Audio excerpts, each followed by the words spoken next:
Bueno, la idea de esta charla es contar acerca del folclore, de nuestra música folclórica, y la titulé ¿Por dónde nos lleva el folclore? Es decir, ¿cuál es el camino que uno recorre cuando se dedica a tocar folclore, a interpretar folclore? Y no es a dónde nos lleva, que sería otra cosa mucho más amplia para quizás otra charla y que tiene más la profundidad del folclore en sí mismo, del saber del pueblo y tantas cosas que están involucradas, pero que no es el tema de hoy. El por dónde, y el por dónde musical precisamente, es qué lugares la música folclórica me marcó para que yo pueda seguir y a partir de seguirlos y respetarlos y mostrarlos, generar el ambiente necesario, las condiciones necesarias para que alguien pueda bailar esta música que es justamente la mayoría de nuestro folclore, o por lo menos el que los músicos nos dedicamos para tocar, tiene que ver fundamentalmente con la danza. Entonces, el encontrar por dónde transitar nos va a ir mostrando un camino al que le podemos llamar el camino del folclore.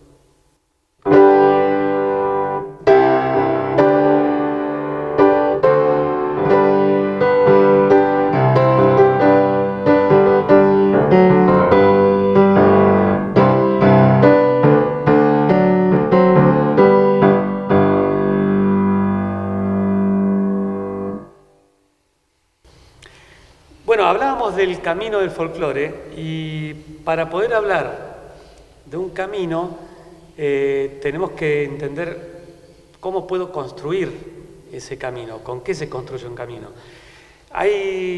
Tenemos una especie de costumbre, no sé si es cultural, histórica o a qué atribuirla, que aprendemos todas las cosas después, con el después de las cosas. Escucho una música y la empiezo a seguir y tocar, o me enseñan a bailar y sigo los pasos y bailo, lo cual está perfecto, está muy bien, pero muchas veces nos falta el antes que llevó a que exista ese después. Es decir, ¿qué cosas hubieron para establecer los caminos a seguir en las distintas disciplinas? La mayoría de esas cosas, yo creería que todas, pero la mayoría de esas cosas las encontramos en la naturaleza. Para hablar de esos caminos que voy a tratar de encontrar en el folclore, tengo que encontrar los caminos que la música misma me fue proporcionando. Y si tengo que hablar de ese origen musical, me remito simplemente al sonido. El propio sonido que generó toda nuestra música, que tiene dentro suyo la información y toda la estructura que después se desarrolla en música una vez que alguna vez alguien empezó a cantar o a hacer el ritmo o lo que fuere que empezó a hacerse, pero toda esa información está dentro del sonido. El sonido, que ya de por sí nos invita a hablar de algo que no podemos ver, algo que está en el aire. El sonido es poner en movimiento el aire. Nos muestra sutilmente dónde hay lugares para ver. Sí, estamos hablando del sonido, que el sonido uno lo escucha, pero si uno puede darse cuenta de ciertas cosas, puede jugar con el tratar de verlas y a partir de ahí observar dónde apoyarse, dónde caminar, dónde transitar. Cuando uno canta un sonido, o cuando suena cualquier sonido de esos que usamos en música, esos sonidos estables, no hablo de ruidos simplemente, como por ser el caso de este, acá lo toca el piano.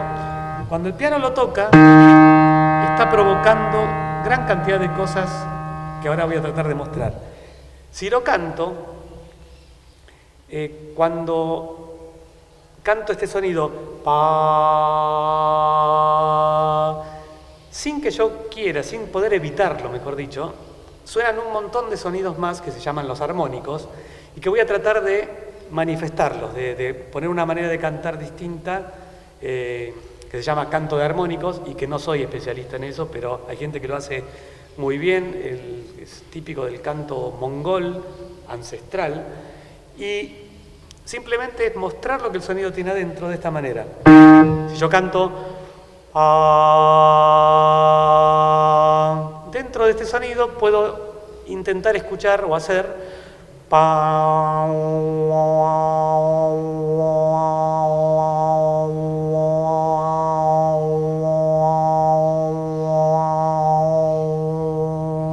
no sé si se notó mucho, pero es como si hubiera hecho, pero buscando dentro de los sonidos que el propio sonido tiene. Pero incluso hay más todavía. Si yo hago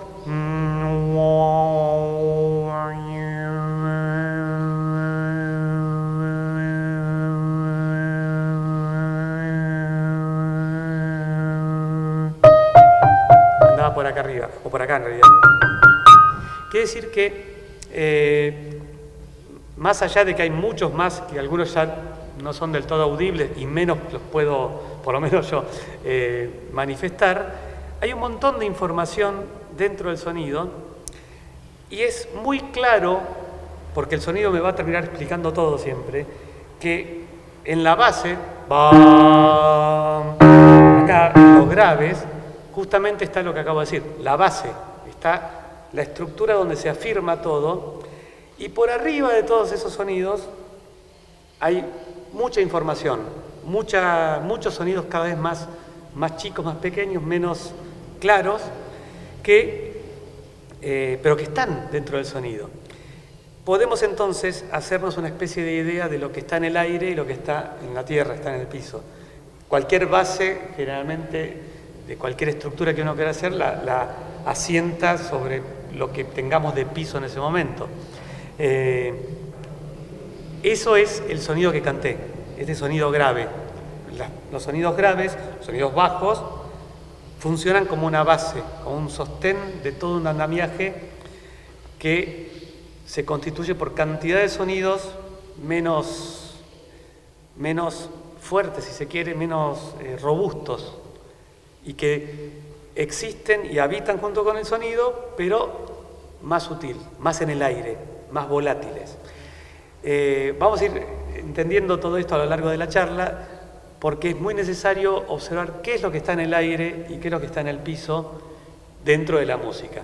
Lo que vemos en la naturaleza con total claridad, que anda en el aire, que vuela, que es volátil, que es liviano, que es etéreo y que es lo firme, lo base, lo piso, lo tierra, lo estructural. Seguiremos con esto en el próximo bloque.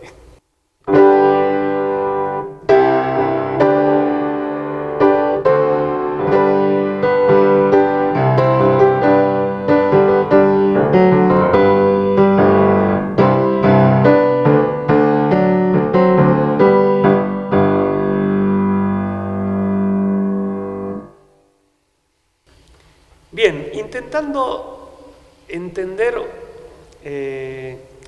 esto del aire, de qué viene de arriba, qué está firme en el piso, y con la vida diaria, con lo natural,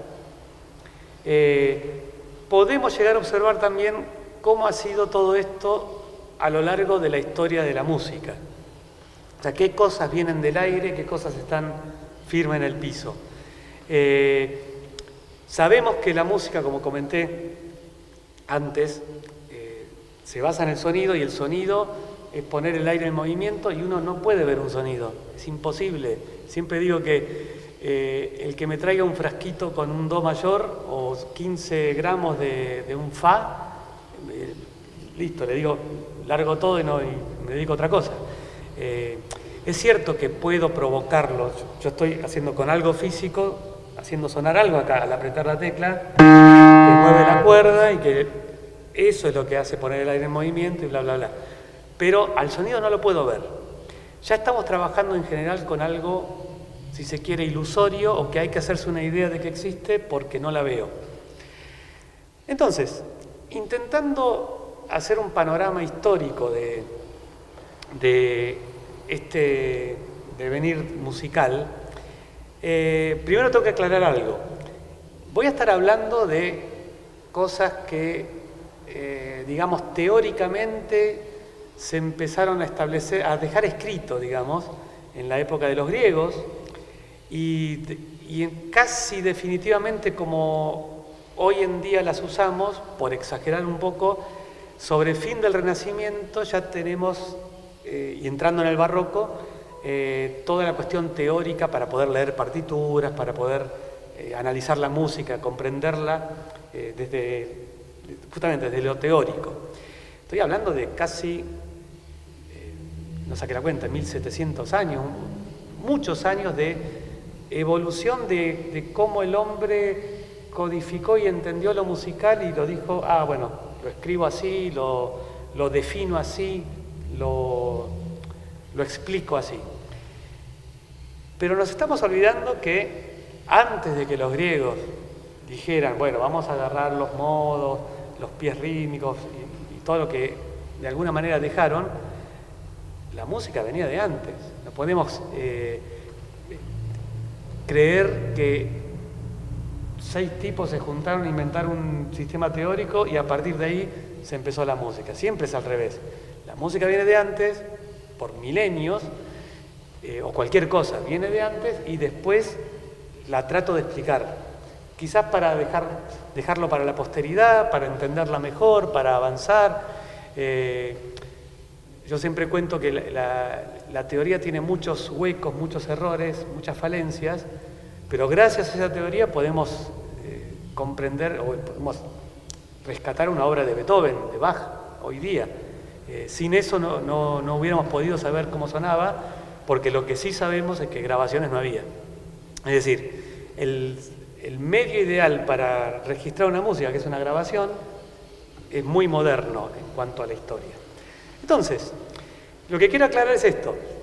Yo voy a estar hablando en los próximos 3 minutos, 5 minutos, de un proceso histórico que llevó 1000 y pico de años, casi 2000 años. Entonces, seguramente algunas cosas no se corresponden con lo que pasó exactamente, pero bueno, no es una clase de historia tampoco esto. Y sí es una observación. Una observación a lo largo de todo lo que uno sabe de la historia, de lo que sí sabe que hubo y no hubo, de cómo se dieron algunas cosas. Entonces, hoy hablaba del aire y de la tierra. ¿Qué cosas están en el aire, qué cosas están en la tierra? O al menos lo que puedo tratar de entender por eso. Sí sabemos que tanto en estas codificaciones que hubo de lo musical, que se dieron sobre todo en la iglesia, que era donde se dedicaba a estudiar, todas las disciplinas se estudiaban ahí, en esa época de estudio se trabajaba, pues bueno, la música que se hacía era melódica. ¿Qué quiere decir que era melódica? Que solamente se cantaba. Era el canto a una sola voz, o sea, tenemos que sacarnos la idea de la cabeza de un instrumento acompañando, o de varios instrumentos, de una orquesta acompañando. Todo eso fue apareciendo muy de a poco. Claramente, si uno se pone a pensar, lo primero que hace alguien es empezar a cantar, desde este lado musical, ¿no? Entonces, bueno, con el correr de los siglos, de los milenios, ese cantar, ¿para qué es? Para decir algo. O sea, siempre se quiso decir algo, expresar algo, y el canto fue la manera de decirlo distinto que recitar o que contarlo. Bueno, ahí yo siempre digo, ¿vos estuviste? Yo tampoco. No sé cuándo habrá sido el momento exacto en que alguien dejó de hablar y empezó a cantar, o a lo mejor empezó a cantar y después a hablar. La idea no es trabajar sobre ese tema, sino entender un poco que la palabra era la que le iba dando el agarre a esos sonidos, o los sonidos iban adornando la palabra, lo que quieran ver. Por algo, en todo este proceso de entender lo musical, lo último que se estableció, lo último que se dejó escrito en la teoría fue lo rítmico, fue la cuestión de llevar un tiempo, una métrica, un ritmo con la música. ¿Por qué? Porque, vuelvo a decir, por milenios lo que hacía la música era acompañar la palabra y no hay muchas maneras distintas de decir algo. No hay muchas maneras distintas de decir algo. No hay muchas maneras distintas de decir algo. Lo dije distinto, pero lo estoy diciendo igual. Si yo dijera, no hay muchas maneras distintas de decir algo, no me entiende nadie. O sea, por hacer algo distinto terminaría no haciéndome entender. Y la idea no era justamente hacer algo artístico, alocado con las palabras, sino hacerse entender, contar. Entonces, más allá de que puedo hacer pequeñas diferencias, en el hablar se establece un ritmo natural del propio lenguaje. Si encima, hablando de la iglesia, ese lenguaje estaba asociado a un rezo, a un rito, a la parte litúrgica y demás, y se repetía lo que se decía siempre, quizás con distintas alturas de sonido, depende de la voz del que lo hablara, pero cuando se empezó a cantar, los sonidos se decían siempre fijos, pero la manera de decir naturalmente salía también fija o igual, porque justamente era decir. Entonces, ¿qué pasa?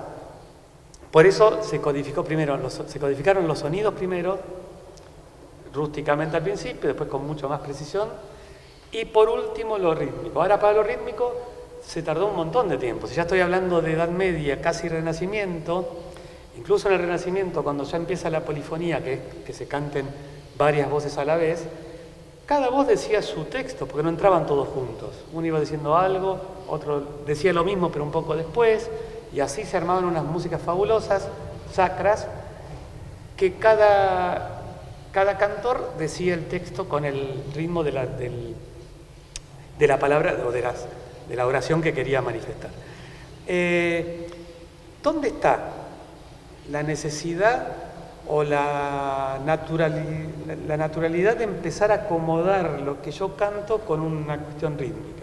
Bien, creo que ya podemos imaginarnos que todo esto del cantar, del hablar, de hacer algo, si se quiere, más libre, tiene que ver con el aire que hablábamos hoy, ¿sí? También el hecho de cantar, ya pongo la voz así a propósito, porque el hecho de cantar es siempre más elevado. Estamos acostumbrados a que el cantor y la melodía está por arriba de todo un sostén que acompaña. Si pensamos en un bajo, el bajo claramente está lejos de esa melodía. Entonces, algo tuvo que haber para representar la tierra. Y ahí sí, una vez más, yo no estuve y creo que ninguno de ustedes tampoco, no podemos saber con exactitud cuándo empezó el hecho de golpear en el piso de una forma constante y con eso llevarlo a una música que seguramente se transformó en danza. Puedo imaginarme 1000 ejemplos. Cualquiera que camine, y si camina en grupo o si emprende una marcha larga por un desierto, pongámosle, o por un camino sin muchos obstáculos, quiero decir, uno hace un caminar regular naturalmente. Incluso si va charlando con alguien, esto lo podemos ver acá en el acceso nomás, si uno va charlando con alguien, mientras camina, el ritmo de la charla no se altera, o mejor dicho, no va con los pies, porque si no, uno tendría que hablar así, y uno no va hablando así cuando camina. Es decir, ya experimentamos sin saberlo una especie de independencia de lo que está por arriba, que sería la charla, la conversación, el mensaje que le quiero transmitir y las palabras que uso, y los pies en el piso, que me dicen, acá está la tierra. Como que con total claridad lo que está en la tierra se estructura de una forma más organizada, más estable, y lo otro está más libre, ¿sí? Ya puedo con eso ir dándome cuenta cuál es el rol de la melodía o cuál es la característica de la melodía. Tener libertad, pero saber dónde está el piso y cómo se camina, cuáles son los pies, dónde están los pies y cómo los muevo y por dónde los muevo. Entonces, de alguna manera, eso que lo puedo observar en la danza, seguramente se fue dando en esa necesidad en esa manifestación.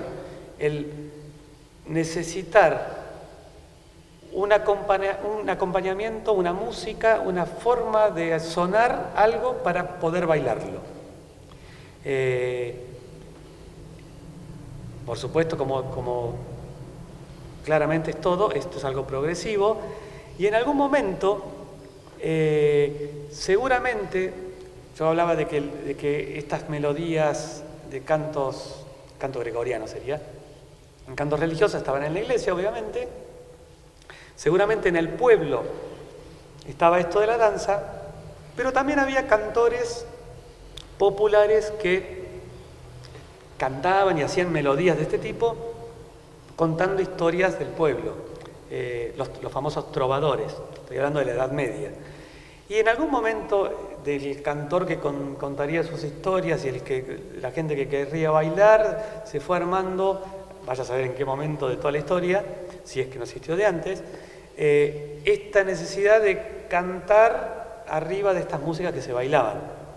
Cuando la melodía tiene que acompañar casi obligadamente una música que va claramente por 2 tiempos, 3 tiempos, 4 tiempos, por estos bailes, por estos pasos, la propia melodía tiene que acomodarse un poco porque no puede estar tan libre como estaba antes, porque ella sola se metió en un lugar un poco más estructurado. Y esto no ha cambiado, lo que voy a contar ahora no ha cambiado nunca a lo largo de la historia. Uno como músico, cuando tiene que tocar para bailar, tiene que tocar para bailar. Seguramente, hoy sacaba cuentas, y hace 100 años, si estamos en el 20 del siglo pasado, o hace 80, no importa, cosas que se han vivido seguramente acá en el pueblo, cuando la orquesta tocaba para bailar, tocaba para bailar.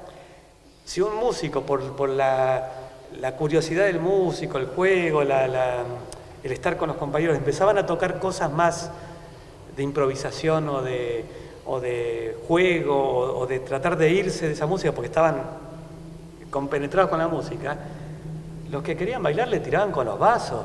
O sea, adaptarse a que la gente baile es tocar una música que claramente muestre los lugares por donde los pies tienen que caminar y tienen que moverse, ¿sí? Más allá que después pueda haber un juego. Entonces, esto pasaba en el siglo pasado, seguramente pasó siempre esta cosa de la música hecha para que se baile. Y lo que de alguna manera la melodía buscó fue adaptarse a esos pasos de baile, y empezaron seguramente también a hacerse otro tipo de textos, de poesías y de estrofas, quizás con más rima, con más métrica, con más organización, para que justamente al cantarlas entraran en esa situación de baile. Pero bueno, este sería el resumen de una observación de lo que pudo haber pasado en la historia, sin precisiones de documentos, pero creo que no debe estar muy lejos de la realidad.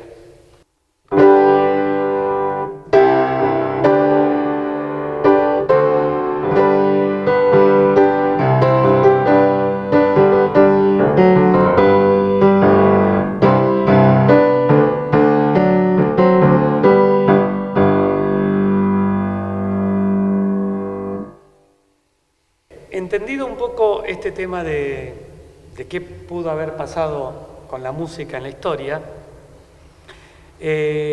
vamos a tratar de dedicarnos ahora a qué pasa con nuestras músicas, las músicas de nuestra tierra, que más allá de que uno no descubre nada con esto, ¿no? Pero nuestras tierras son muy amplias, no incluye solamente Argentina, muchos de nuestros ritmos folclóricos, pero bueno, vamos a tratar de dedicarnos a lo más básico de ellos, es decir,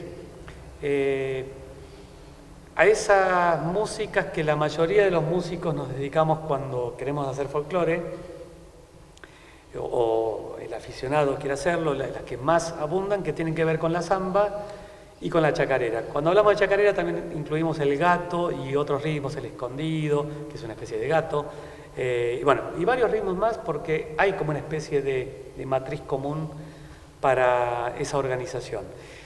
Pero aclarando que todo lo que voy a contar ahora, que también tiene que ver con observación, no habla de coreografías, no habla de cómo se mueve tal danza, que ahí sí empiezan las diferencias entre un gato, incluso entre distintos tipos de gato, distintos tipos de chacarera, pero no es ese el criterio de esta charla, sino observar los pasos, observar dónde van a estar los lugares para poder apoyar los pies, para poder decir, acá está la tierra. Esos ritmos básicos, que decía recién, aplicables a la samba y a lo que llamamos gato o chacarera, nos va a encontrar con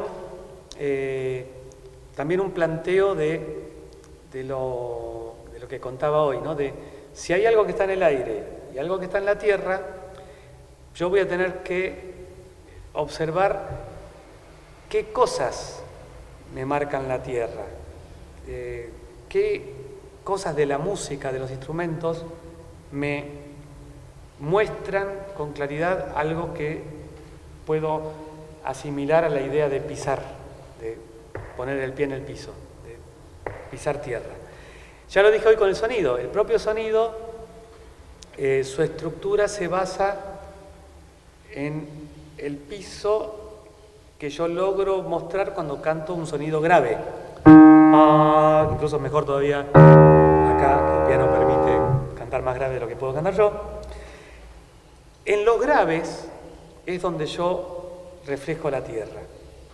En el piano claramente es la mano izquierda, los sonidos graves están acá. En la guitarra están las bordonas son las cuerdas de arriba, la música está llena de contradicciones. Las cuerdas de arriba son las que dan los bajos, pero bueno, es la cuerda más gruesa, como la pueden ver, la que toco casi siempre con el pulgar, no siempre, pero generalmente le golpeo con el pulgar y me baso ahí y me asiento ahí. En el bombo está el parche del bombo. Dentro del bombo hay dos elementos, ahora vamos a ver uno. Está el aro y el parche. El parche es el sonido más grave, más contundente. Esos sonidos van a marcarme a mí dónde está la tierra. Todo lo demás, el agudo, la mano derecha, ¿no? Todos estos sonidos del piano, la parte de abajo de la guitarra o el chasquido de la guitarra, el aro del bombo y, por supuesto, la melodía, como ya sabíamos, me reflejan el aire, me reflejan lo que está en el aire. Ya hablar del aire me tiene que hacer pensar en que en ese aire yo no puedo montar una estructura, pero sí ese aire puede montarse sobre la estructura que está abajo, o puede recorrerla mirando qué hay hacia el piso. Entonces de eso se va a tratar lo que vamos a empezar a ver ahora.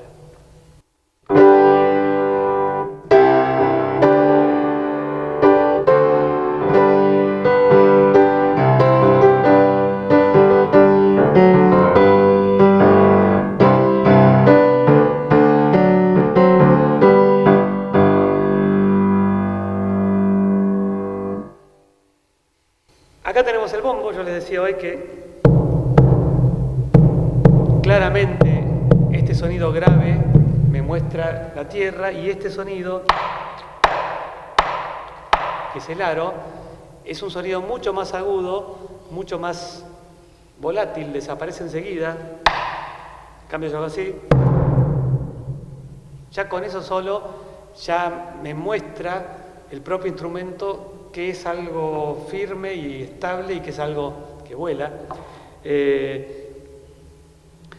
Adolfo Ábalos, de los hermanos Ábalos, explicaban estas cosas, fue uno de los primeros que explicaron este caminar del folclore, y ellos hacían la alusión al bombo legüero, como que se escucha de muchas leguas, en realidad no es tanto, pero bueno, como una imagen de que a la distancia,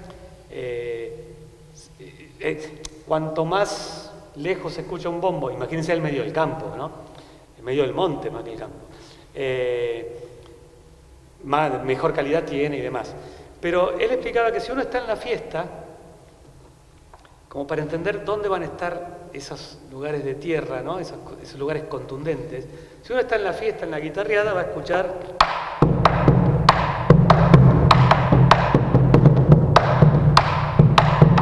escucha todo. Cuando se va alejando,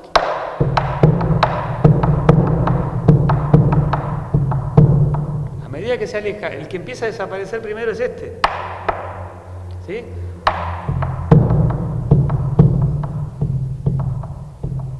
En un momento desaparece y lo único que se escucha, mucho más lejos, es esto. Y mucho, mucho más lejos, lo único que se escucha después, voy a ir yendo de a poco,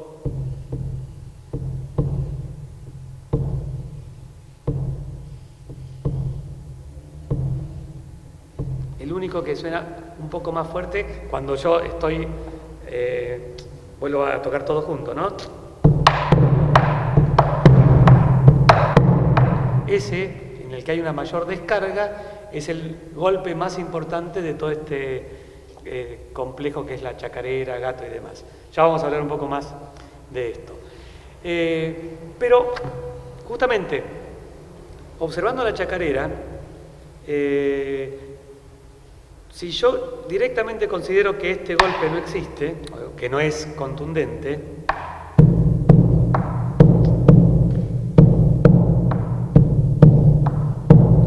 observo con claridad que los lugares para transitar esta chacarera son 3. El que no suena y estos 2.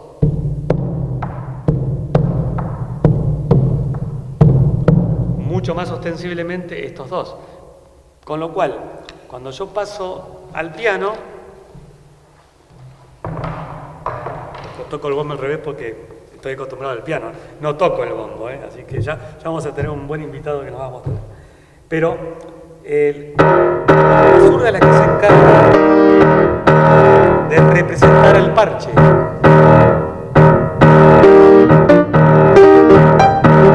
Y este es el aro. Por eso yo con estos 2 golpes ya puedo decir esto es una chacarera. En cambio con esto,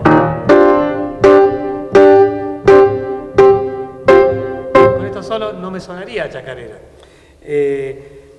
Pero me sigue faltando algo porque estoy observando que en el piano, en el bombo, ya lo vimos, ¿no? Y en la guitarra, que la guitarra golpea esos 2 golpes que mostré, los hace con las bordonas, y el otro es el chasquido, y el chasquido tiene la misma contundencia que el aro del bombo. Dura 2 segundos y desaparece. Claramente los instrumentos que tocan el acompañamiento, que me van a mostrar la tierra de este ritmo, en los graves dejan un lugar libre. O sea, son 3 golpes, este que no está,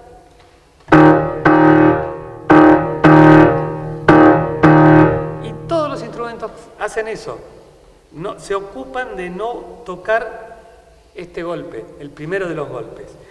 Entonces la pregunta es, bueno, si ese es un lugar que es un lugar justamente, ¿quién se encarga de hacer eso?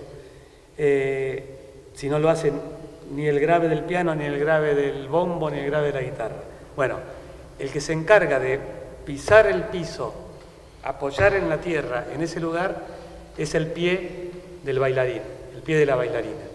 Para eso vamos a contar con la participación como invitada de Mercedes Escardino, que nos va a ejemplificar muchos de estos pasos con la sencillez de ver los pies y algo de los brazos en algunos de los momentos. Por lo tanto, la invitamos a participar, a mostrarnos el primer paso de chacarera o gato.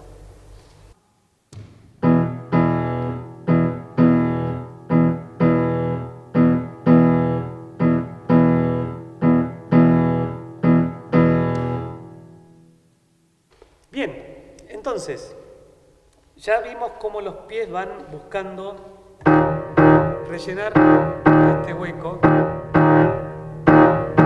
o comandar a partir de ese hueco el resto del ritmo. Ahora Mercedes nos va a mostrar con un poco más que estos dos golpes, lo que también el bailarín hace, un poco más que ese simple apoyar el pie en el hueco que habíamos hablado.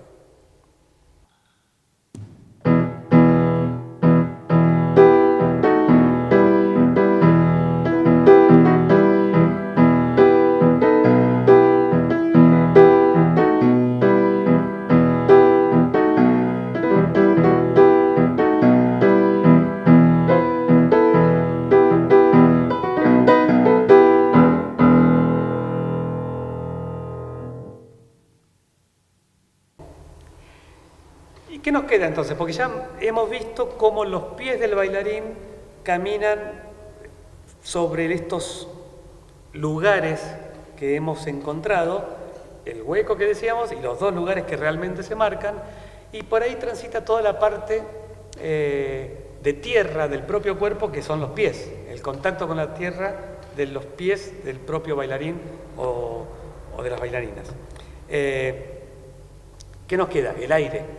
¿Dónde está el aire en este danzar, en este caminar?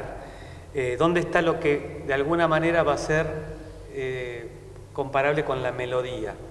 En el piano justamente va a ser la melodía o van a ser, por más que esté acompañando,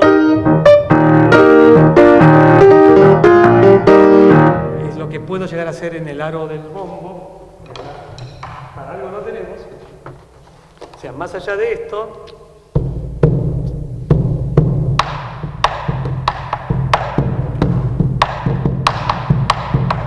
estos jueguitos pertenecen a algo aéreo, a algo melódico, no a algo que constituya base. Y bueno, vamos a verlo en la danza, que la parte aérea de la danza tiene que ver con la parte de arriba del cuerpo, lo que hacen los brazos, lo que hace el torso, lo que hace la cara.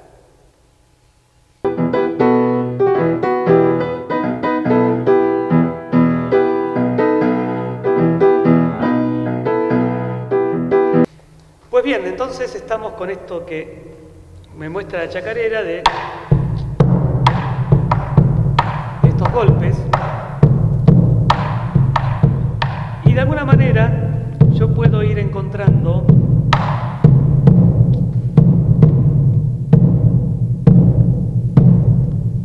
unos golpes un poco más repartidos que se llama hemiola técnicamente,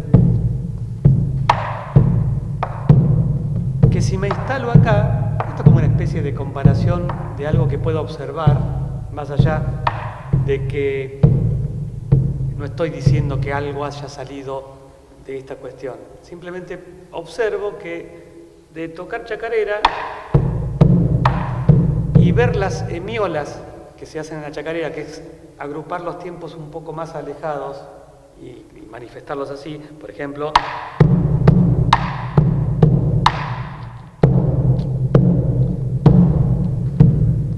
a partir de ahí puedo ir encontrando también el pie, los lugares, la manera de caminar que hallo luego en la samba. Y ahora vamos a hacer una especie de ejemplo con la danza misma.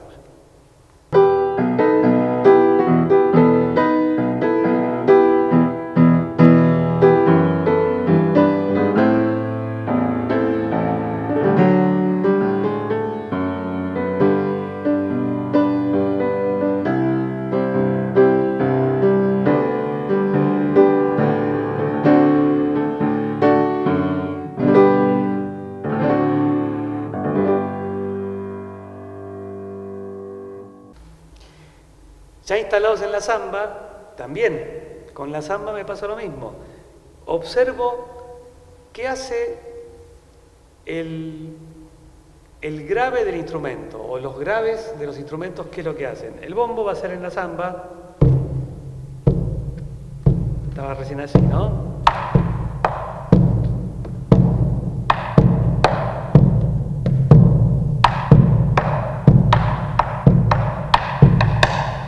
Por más que juguetee acá, nada le quita el lugar de base a estos 3 golpes. 1, 2, 3. Incluso si el jugueteo lo hago en el parche,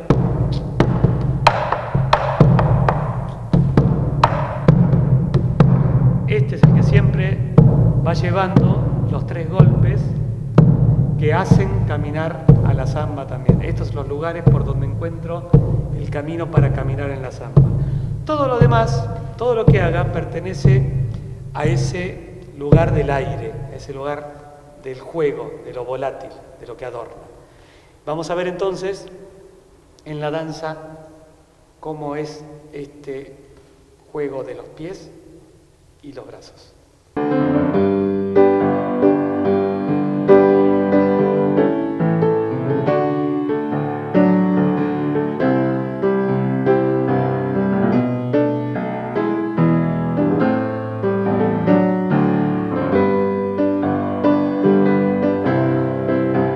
Bien, y para cerrar este breve muestrario en danza de la samba, un elemento muy importante y que muchísimo tiene que ver con lo que hablamos de la melodía y tantísimo más con el aire, que es el pañuelo. El pañuelo, que es muy importante en la samba, con más importancia en la parte que no hemos trabajado acá, que es el de la comunicación, el del lenguaje, en el a dónde va lo folclórico, pero bueno, insisto que ese no era el tema. La relación del pañuelo con lo musical es con la melodía.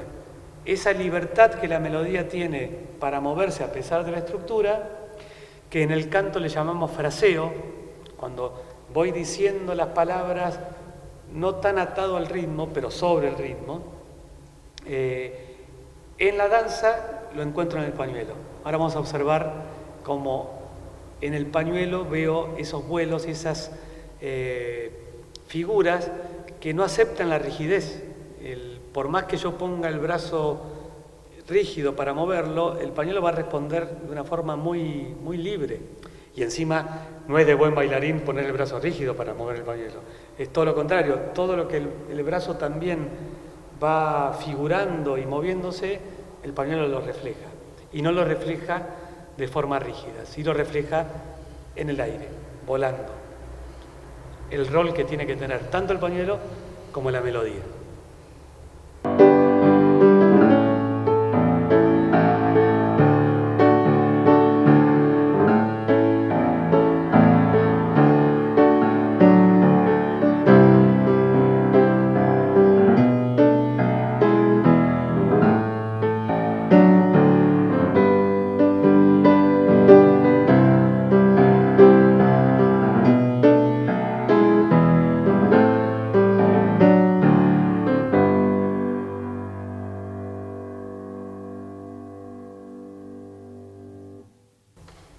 Bien, un tema que no tenemos que dejar de lado con toda esta observación. A mí me gusta hablar de eso, han pasado tantos siglos de tantas cosas teóricas, de tantas cosas hechas, que uno tiene la oportunidad histórica justamente de poder observar todo lo que pasó y hacer un análisis y tratar de entender qué sí y qué no, o qué a uno le cierra para poder transitar las cosas.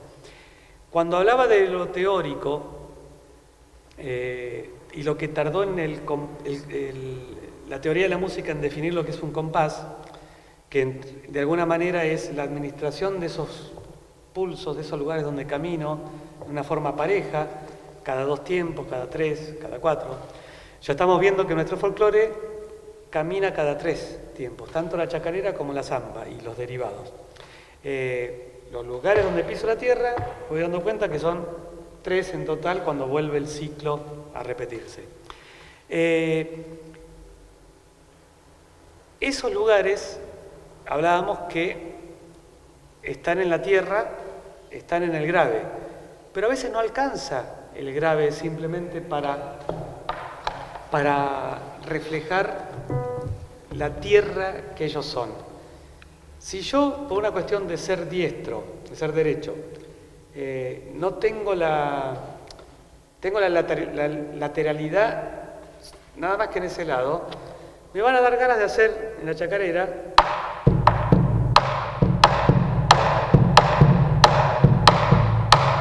por más que tenga, que sepa teóricamente, que sepa por todo lo que hablamos y demás, que el aro no es el encargado de hacer base, si mi derechidad le da con todo porque me es más fácil, voy a terminar descargando ahí y no es un lugar para descargar. El lugar para descargar es este. Lo mismo me puede pasar con el piano. Si yo en el piano hago... Por más que los graves me dan la tierra, no estoy haciendo...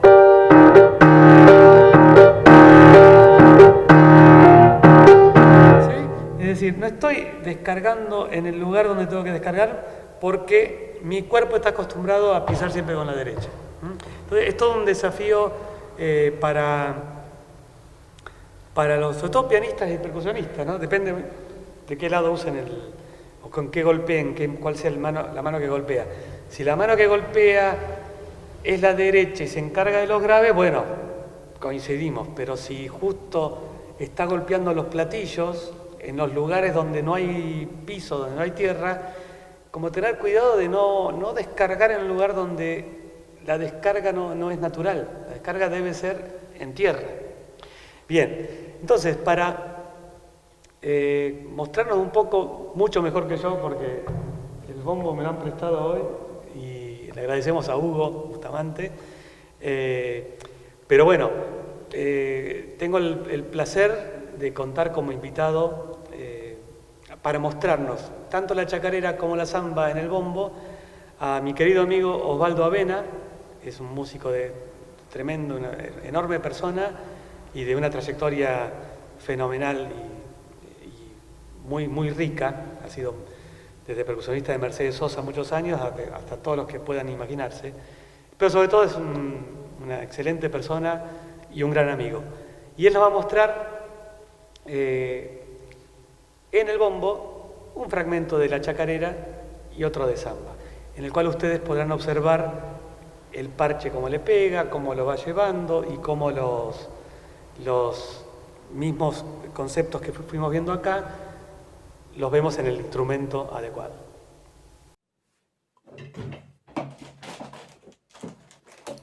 Gustavo, te voy a mandar chacarera.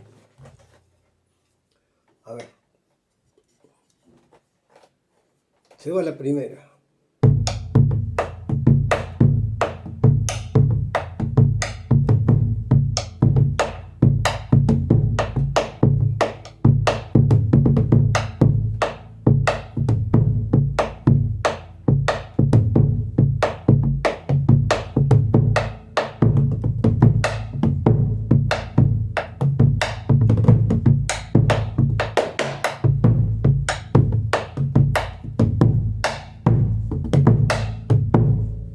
¿Qué te pareció?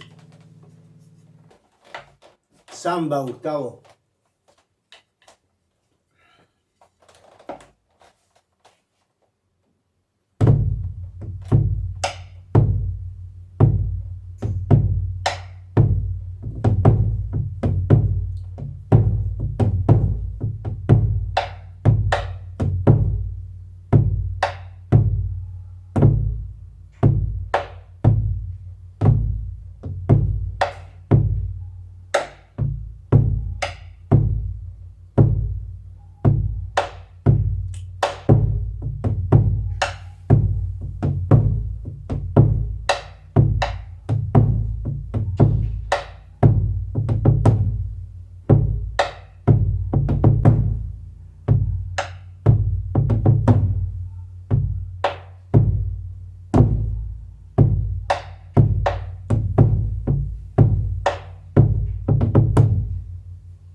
Y bien, como les decía que en esta charla tengo el placer de contar con amigos invitados, como hemos visto tanto Mercedes bailando como Osvaldo en la percusión. Desde Santiago del Estero, mi amigo Chicho Lucena, Gonzalo Lucena, con quien no solo hemos compartido música y hacer música, sino estamos compartiendo esto del tratar de contar por dónde pasa el camino del folclore, por dónde están las tierras, cómo reflejarlas y demás. El amigo Chicho va a hacer el mismo ejemplo que hizo Osvaldo recién. Con la guitarra nos va a mostrar el rasguido de chacarera y el de samba. A lo cual invito también a observar cómo los graves de la guitarra, que van a estar acá arriba, tienen una descarga mayor cada vez que transitan esos lugares que estábamos hablando. Entonces, agradecemos a Chicho y bueno, los dejo con él.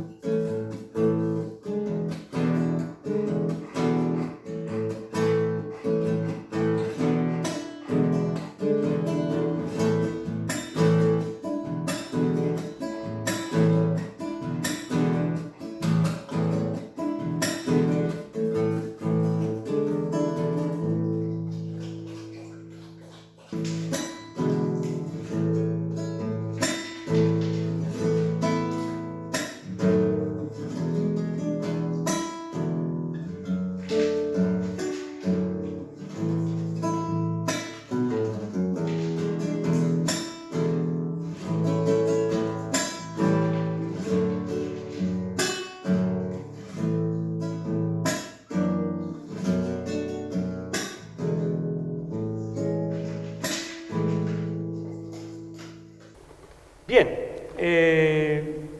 con todo esto creo que nos hemos dado una idea no solo de los lugares, sino de esta cosa de la descarga en sí. Esa descarga es la que, independientemente de la música que hagamos, se encargaron los teóricos de organizar para hablar de compases, o de definir lo que un compás era. ¿Por dónde voy a caminar? Esto tiene que ver porque nuestro folclore se ha escrito muchas veces en distintos compases, pero en muy distintos compases, en compases antagónicos. Cuando yo hablo de escribirlo, de observar los tres tiempos que tiene, claramente eso habla de escribirlo en un compás de 3. 3x4 es el habitual para los que sepan música, pero puede ser cualquier tipo de compás de 3. El tema es que son 3 esos tiempos. Toda la escritura de samba, sobre todo, y de chacarera, en 6x8, es otro tipo de compases, necesita de este pequeño análisis, que seguramente nos dedicaremos una charla entera para hablar de ello, pero como un adelanto, el 6x8 no es 6, es 2, es decir, los lugares en tierra de un compás de 6x8 son 2, es este y este y este. Y dentro de ese lugar hay sublugares, lugares chiquititos que no hacen tierra, porque los que están en tierra son estos, que hacen pun, chi, chi, pun, chi, chi, pun, chi, chi, pun, chi, chi. Como cuento 3 en cada uno, el total son 6, por eso se llama 6x8. No estoy explicando eso, tampoco estoy de acuerdo con esos números, porque es una de las cuestiones de la teoría medio erradas, muy matemáticas, que no reflejan la música con totalidad. Pero ese compás de 2x8 dice, me apoyo acá y me apoyo acá, me apoyo acá y me apoyo acá. Estoy estableciendo 2 lugares que tienen tierra en ese espacio. Cuando habíamos visto con claridad que la tierra la marca el 3. Entonces, si yo hago 6x8, 2, y acá arriba toco las chiquititas, estoy tocando un vals con total claridad. La charla debió haber sido sobre vals para decir que esto está en 6x8, porque está en 6x8. Lo que no está en 6x8 es la chacarera. Porque con 2 golpes, 1, 3, con solo 2 golpes de ese 3x4 ya me suena chacarera. Con 2 golpes de 6x8, voy a hacerlos desde el mismo lugar, ¿no?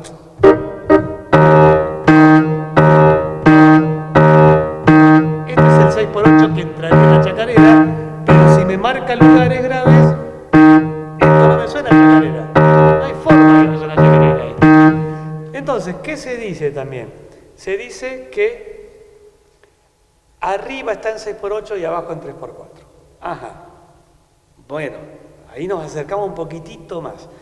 Estamos hablando de una complejidad de dos compases distintos conviviendo, cuando, si arriba está en 6x8, al que toque arriba, es decir, al que toca la melodía, al que toca lo aéreo, lo voy a obligar a transitar en un compás que le va a hacer así con el cuerpo, porque es 1, 2, 1, 2. Y si hace así, va a generar dos lugares con brusquedad, digamos, pi, pi, pi, pi, pi, si toca eso. En cambio, si eso mismo que ocurre,